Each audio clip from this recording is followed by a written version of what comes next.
মুন্সিগঞ্জের টঙ্গীবাড়িতে পাঁচগাঁও ইউপি চেয়ারম্যানকে গুলি করে হত্যা করেছে দুর্বৃত্তরা। এই বিষয়ে আরো জানাতে সেখান থেকে আমাদের সাথে যুক্ত হচ্ছেন শুভ ঘোষ।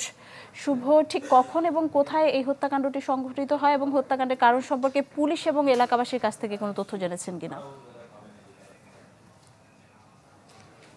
নিশি, আসলে এই ঘটনার যারা আই উইটনেস প্রত্যক্ষদর্শী তারা কিন্তু বলছে যে এই ঘটনায় যে ইউপি চেয়ারম্যান সুমন, যিনি প্রতিপক্ষের গুলিতে মারা গেছেন, তিনি কিন্তু আজকে যে পাঁচগাঁও ইউনিয়ন উচ্চ বিদ্যালয়ের যে ম্যানেজিং কমিটির নির্বাচন ছিল সেই নির্বাচনে কিন্তু তিনি একটি পক্ষকে সমর্থন জানিয়েছিলেন এবং সেই পক্ষটিকে সমর্থন জানানোর কারণে প্রতিপক্ষের নূর মোহাম্মদ নামের এক স্থানীয় আওয়ামী লীগ নেতা কিন্তু তাকে প্রকাশ্যে গুলি করে দেয় এলোপাতালি, এবং এই গুলি কারণে কিন্তু তিনি ঘটনাস্থলেই আসলে অচেতন হয়ে পড়েন। পরে স্থানীয়রা কিন্তু তাকে ঘটনাস্থল থেকে তাৎক্ষণিক উদ্ধার করে কিন্তু আসলে টঙ্গীবাড়ি উপজেলা স্বাস্থ্য কমপ্লেক্সে যখন নিয়ে আসা হয়, পরে কর্তব্যরত চিকিৎসক কিন্তু তাকে মৃত ঘোষণা করে এবং এই ঘটনায় কিন্তু উত্তেজনা ছড়িয়ে পড়েছে পুরো এলাকা জুড়ে।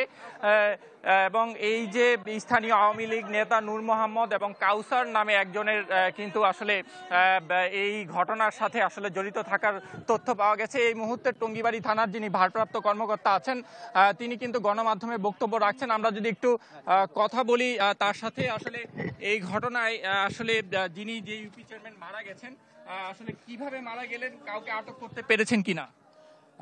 আমরা মূল যে কিলার তাকে গ্রেফতারের জন্য গ্রেফতার অভিযান অব্যাহত রেখেছি, আর আমরা জিজ্ঞাসাবাদের জন্য 3 জনকে আটক করে নিয়ে এসেছি। কিভাবে ঘটনাটা ঘটলো এবং দ্বন্দ্বটা কি নিয়েছিল? পাঁচগাঁও উচ্চ বিদ্যালয়ে গভর্নিং বডি নির্বাচন হচ্ছিল।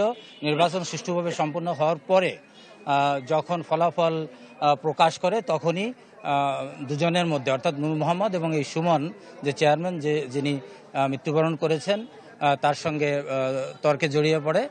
তখন এই নূর মোহাম্মদ তাকে গুলিবিদ্ধ করে এবং অসুস্থ হয়ে পড়লে হসপিটাল নিয়ে আসলে চিকিৎসকরা তাকে মৃত ঘোষণা করেছেন।